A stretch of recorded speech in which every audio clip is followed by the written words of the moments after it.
दोस्तों, वारी energies limited की बात करें तो यहाँ पे डबल गुड न्यूज निकल के आ रही है। एक तरफ तो कंपनी को ज़बरदस्त बड़ा ऑर्डर मिला है और दूसरी तरफ कंपनी की स्मॉल कैप से मिड कैप में एंट्री हो सकती है। तो association of mutual fund India के नई जो लिस्ट जारी होगी उसमें कंपनी मिड कैप में शामिल होने के लिए प्रबल दावेदार बन चुकी है।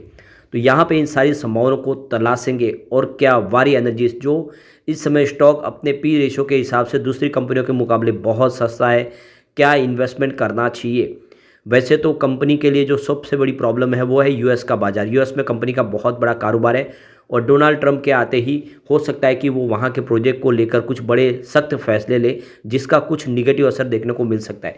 लेकिन कंपनी अपने बिजनेस को लेकर आशावान है और नए सेक्टर में एंट्री करने को और नए स्टेट में नए देश में एंट्री करने को तैयार है। ऐसे में क्या आने वाले समय वारी एनर्जी कमाल करेगा, जानेंगे इस वीडियो के माध्यम से। लेकिन फ्रेंड्स, उससे पहले अगर आप पहली बार हमारे चैनल पे आए तो चैनल को सब्सक्राइब कर दीजिए, एक बेल आइकॉन दबा दीजिए ताकि जब भी नया वीडियो बने पहला नोटिफिकेशन आपको मिले। वीडियो पसंद आए तो लाइक से ज़रूर कीजिए। चलो फ्रेंड्स, वीडियो स्टार्ट करते हैं। मैं हूँ आपका दोस्त एस बी दवे और हमारे अपने चैनल ऑनलाइन कमाई में आपका बहुत बहुत स्वागत है।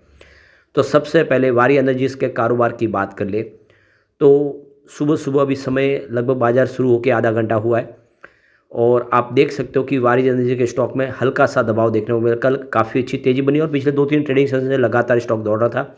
आज बाजार में भी नरमी है, उसका असर देखने को मिला है। प्रॉफिट बुकिंग हावी हुई है। तो इस समय स्टॉक देख सकते हो कि 2725 के आसपास ट्रेड करा है। 0.53% की गिरावट के साथ लगभग आधा परसेंट की गिरावट है।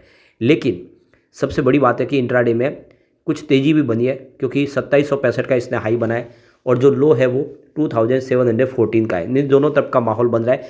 बाजार ने साथ दिया तो फिर यहाँ पे तेज़ी बन सकती है। बड़ी गिरावट की संभावना भी फिलहाल तो नहीं दिख रही है। अब आप देख सकते हो कि 24 नवंबर तक ये इसमें स्टॉक गिरा। 19 नवंबर से गिरावट शुरू हुई थी, काफ़ी बड़ी गिरावट हुई। 5 ट्रेडिंग सेशन में 22% के आसपास की बड़ी गिरावट हुई। 26 नवंबर तक स्टॉक गिरते हुए 2500 तक आ गया है। अब उसके बाद में आप देखें तो 4 ट्रेडिंग सेशन से लगातार इसमें तेज़ी बनी और लगभग 8% स्टॉक निचले लेवल से रिकवर भी हुआ है। तो आप देख सकते हो कि काफ़ी बड़ी गिरावट होनी थी वो हो चुकी है। स्टॉक निचले लेवल से अब फिर बेहतर करने को तैयार है।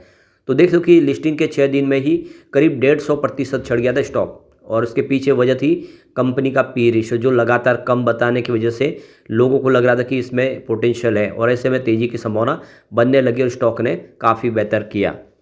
अब कल ही देखें तो इंट्राडे में स्टॉक 2798 तक चले गए थे। 5% के अपर सर्किट के साथ काफ़ी ज़बरदस्त दौड़ लगाई और इसके पीछे वजह रही कि एक बड़ा ऑर्डर मिल चुका है कंपनी को। कंपनी ने कल एक्सचेंज को जानकारी दी है कि भारत में रिन्यूएबल एनर्जी परियोजनाओं के स्वामित्व, विकास और संचालन के कारोबार में सक्रिय दिग्गज ग्राहकों से उन्हें 364 मेगावाट के और 160 मेगावाट के सोलर मॉड्यूल की आपूर्ति का ऑर्डर मिले हैं। तो यहाँ पे 2 दिसंबर को एक्सचेंज फाइलिंग में कंपनी ने कहा है कि मॉड्यूल की सप्लाई फाइनेंशियल ईयर 2024-25 और फाइनेंशियल ईयर 2025-26 में शुरू होने वाली है और लिस्टिंग के बाद ही वारी एनर्जी ने मिलने वाला ये तीसरा बड़ा ऑर्डर है और लगातार कंपनी को ऑर्डर मिल रहे हैं। पिछले महीने कंपनी ने कहा था कि उसे 600 मेगावाट के मॉड्यूल्स की सप्लाई के ऑर्डर मिले और उसके बाद आप देख सकते हो कि ये पहले नवंबर में भी कंपनी ने भारत में रिन्यूएबल परियोजना में स्वामित्व, विकास और संचालन के लिए 180 मेगावाट तक के मॉड्यूल की आपूर्ति का ऑर्डर को हासिल किया था। तो लिस्टिंग के बाद ही तीसरी बार ऑर्डर कंपनी को मिल चुका है, यानी कंपनी का कामकाज बहुत ही शानदार है। लगातार एक के बाद एक ऑर्डर मिल रहे कंपनी को।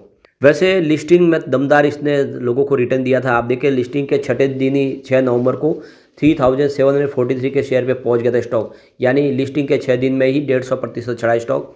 और आप देखें तो एनएससी पर जो लिस्ट हुआ था 2500 पर, 2500 का स्टॉक 6 दिन में ही 3700 पे चला गया। काफ़ी ज़बरदस्त प्रदर्शन किया और जो देखो लिस्टिंग जो हुई थी वो 1503 के प्राइस से ऑफर किया गया था। तो 66% प्रीमियम पे लिस्टिंग हुई थी। वैसे अपेक्षा थी कि जो लिस्टिंग होगी वो 100% होगी, लेकिन वैसा हुआ नहीं। तो अभी 3000 के आसपास की लिस्टिंग के अंदाज़ा था। उस लिस्टिंग की प्राइस से अभी स्टॉक नीचे है, यानी कह सकते हैं कि स्टॉक अभी भी सस्ता है। यहाँ पे कंपनी की बात करें, सोलर एनर्जी इंडस्ट्रीज़ के प्रमुख प्लेयर में से कंपनी एक है। आईपीओ प्राइस से अब तक 90% चढ़ गया स्टॉक। 30 जून 2023 तक कंपनी की 12 गीगावाट की कुल स्थापित क्षमता के साथ पीवी मॉड्यूल्स निर्माण पर फोकस है। यह गुजरात में सूरत, तुम, नंदीग्राम और चिखली स्थित कारखाने के साथ 5 अलग अलग जो सोलर इनकी जो मैन्युफैक्चरिंग यूनिट्स है और उत्तर प्रदेश के नोएडा में भी इंडो सोलर की इनकी सुविधा स्थापित है।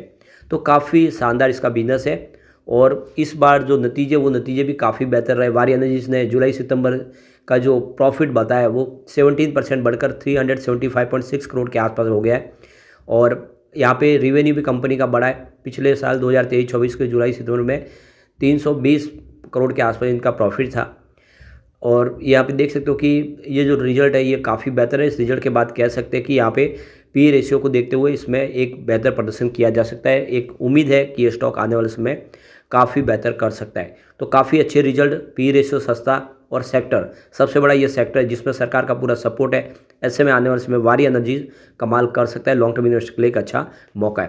दूसरी जो सबसे बड़ी गुड न्यूज है कि association of mutual fund in India यानी AMFI अब देख सकते हो कि जनवरी महीने के फर्स्ट वीक में अपना कैटेगराइजेशन करने जा रहे हैं। यानी जो स्टॉक्स है जो मिड कैप से स्मॉल कैप में और स्मॉल कैप से मिड कैप में शिफ्ट होंगे, उनके मार्केट कैप के लिहाज से जो कैटेगरी के अंदर आएंगे उस हिसाब से यहाँ पे बदलाव होगा। तो ये फरवरी से लागू होगा और जनवरी में इसकी अनाउंसमेंट हो जाएगी। तो देखिए नोमा अल्टरनेटिव रिसर्च की तरफ से इसकी रिपोर्ट जारी की गई कौन से शेयर जो स्मॉल कैप से मिड कैप की तरफ शिफ्ट होंगे। तो लार्ज कैप कैटेगरी में शामिल होने के लिए जो कट ऑफ यहाँ पे मार्केट कैप है वो है 99,200 करोड़, जो 84,000 करोड़ के आसपास था जून 2024 में। इसको बढ़ा के 99,000 करोड़ दिया है, यानी 1 लाख करोड़ के आसपास मार्केट कैप जिसका है वो लार्ज कैप में शामिल हो जाएगी। और मिड कैप के लिए जो कट ऑफ यहाँ पे मार्केट कैप है वो देख सकते हो कि यहाँ पे 32,400 करोड़ है, जो पहले 27,500 करोड़ था जून 2024 में। नोमा अल्टरनेटिव के हिसाब से इसका जो अंदाज़ा है, तो जो मार्केट कैप के लिहाज से अब यहाँ पे जो कंपनियाँ स्मॉल कैप से मिड कैप में शामिल होगी उसमें GNTD इंडिया ये स्मॉल कैप कंपनी है, लेकिन अब ये फरवरी से मिड कैप में शामिल हो जाएगी। इसका मार्केट कैप बढ़ चुका है। इसके अलावा 361 WAM, तो ये देख सकते हो कि ये भी स्मॉल कैप में भी है, लेकिन ये इसका मिड कैप जो मार्केट के मिड कैप के कैटेगरी का आ चुका है, इसलिए फरवरी 2025 से ये भी अब यहाँ पे देख सकते हो कि मिड कैप का हिस्सा बन जाएगी। आदित्य बिरला फैशन ये फरवरी 2025 से मिड कैप में कैटेगरी में शामिल होने के लिए एलिजिबल हो चुका है। इसके अलावा कैंस टेक्नोलॉजी ये भी फरवरी 2025 से स्मॉल कैप से मिड कैप में चला जाएगा। वारी एनर्जीज लिमिटेड जो नई एंट्री हुई है, स्मॉल कैप कैटेगरी में इसकी एंट्री हुई थी क्योंकि प्राइस नीचे थी, लेकिन अब मार्केट कैप इसका बढ़ चुका है, तो ये अब मिड कैप कैटेगरी में जाने को बिल्कुल एलिजिबल हो चुका है। तो फरवरी 2025 से ये मिड कैप में शामिल हो जाएगी। जनवरी में इसकी अनाउंसमेंट हो जाएगी, तो एक बहुत बड़ी गुड न्यूज़ है। इसके अलावा प्रीमियर एनर्जीज जो अभी फिलहाल स्मॉल कैप कैटेगरी में, लेकिन फरवरी 2025 से ये भी मिड कैप में शामिल हो जाएगा। इसके अलावा ओला इलेक्ट्रिक की बात करें तो ओला इलेक्ट्रिक भी यहाँ पे देख सकते हो कि अब स्मॉल कैप से मिड कैप कैटेगरी में 2025 से शामिल हो जाएगा। तो ये लगातार अच्छी जो गुड न्यूज़ निकल के आ रही है वो इशारा कर रही है कि आने वाले समय में उम्मीद बेहतर है, क्योंकि मिड कैप में जाने का मतलब ये कि स्मॉल कैप को बहुत सारे जो म्यूचुअल फंड बड़े फंड हाउस अवॉइड करते हैं, वहाँ पे रिस्क होता है, लेकिन मिड कैप उससे सुरक्षित होता है। तो अगर कंपनी मिड कैप कैटेगरी में आ जाती है तो निवेश और सुरक्षित होगा, लोग यहाँ पे निवेश करना पसंद करेंगे और काफ़ी बड़ा निवेश आ सकता है। यहाँ पे कम्युनिटी सेंटीमेंट पूरी तरह से स्टॉक के साथ बना हुआ है। 100% बाई की कॉल निकल के आ रही है, 0% जेल और 0% होल्ड की कॉल है। तो ऐसे में एक अच्छा मौका बनता है यहाँ पे। कम्युनिटी सेंटीमेंट के बाद में यहाँ पे पीवट टेबल को भी देख लेते हैं।